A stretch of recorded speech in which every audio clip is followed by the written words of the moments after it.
Milestone স্কুলে বিমান বিধ্বস্তের ঘটনায় গেল রাতে দগ্ধ সাহিল ফারাবী আয়ান নামে আরও এক শিক্ষার্থীর মৃত্যু হয়েছে। এ নিয়ে মোট মৃতের সংখ্যা দাঁড়ালো ৩৪ জনে।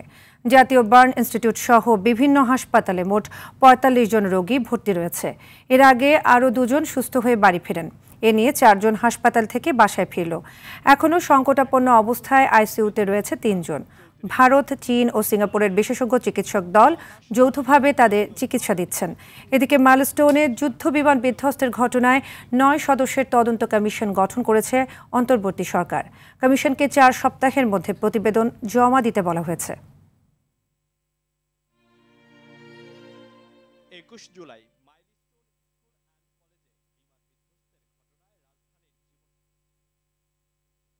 এ বিষয়ে বিস্তারিত জানাতে রাজধানীর জাতীয় বার্ন ও প্লাস্টিক সার্জারি ইনস্টিটিউট থেকে যুক্ত হচ্ছেন এআর বাদল।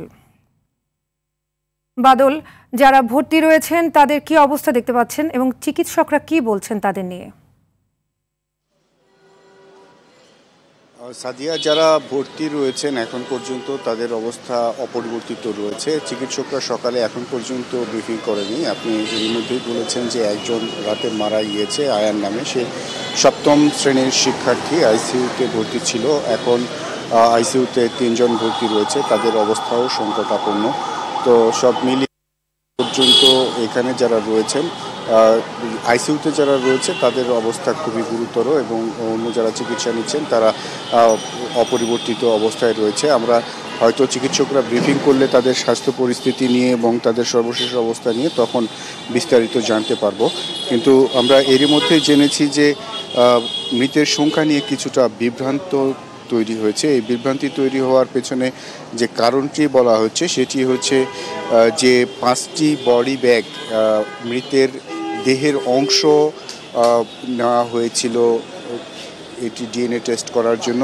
সেই 5টি বডি ব্যাগের মধ্যে আসলে বলা হচ্ছিল যে 5টি মরদেহ রয়েছে, কিন্তু সেটি আসলে ডিএনএ টেস্টের পরে ফরেনসিক করার পরে জানা যায় যে এখানে আসলে 2টি মরদেহ ছিল, যে কারণে মরদেহের সংখ্যা কিছুটা কমেছে। আমরা কালকেই বলছিলাম যে 35 জন, কিন্তু আজকে আমাদেরকে বলতে হচ্ছে যে সব মিলিয়ে মৃতের সংখ্যা 35 জন।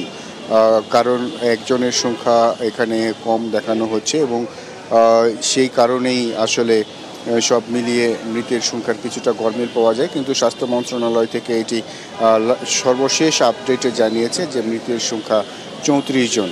আর রাতে আয়ানের যে মৃত্যু হয়েছে সেটি নিয়ে মৃতের সংখ্যা দাঁড়িয়েছে এখন 35 জনে।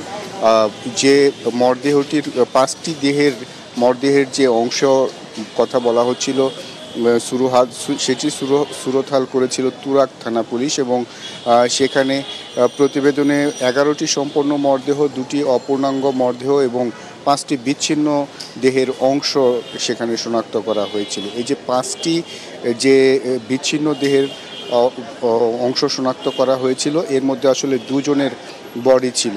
2 জন শিক্ষার্থী লামিয়া আক্তার সোনিয়া ও আফসানা আক্তার পিয়ার দেহের অংশ বিশেষ ছিল।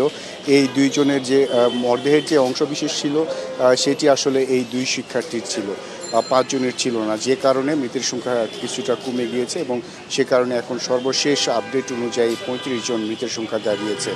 বিভিন্ন হাসপাতালে চিকিৎসা চলছে এবং বিদেশ থেকে যে চিকিৎসক দল এসেছে তারাও সার্বক্ষণিক চিকিৎসা সেবা দিয়ে যাচ্ছেন।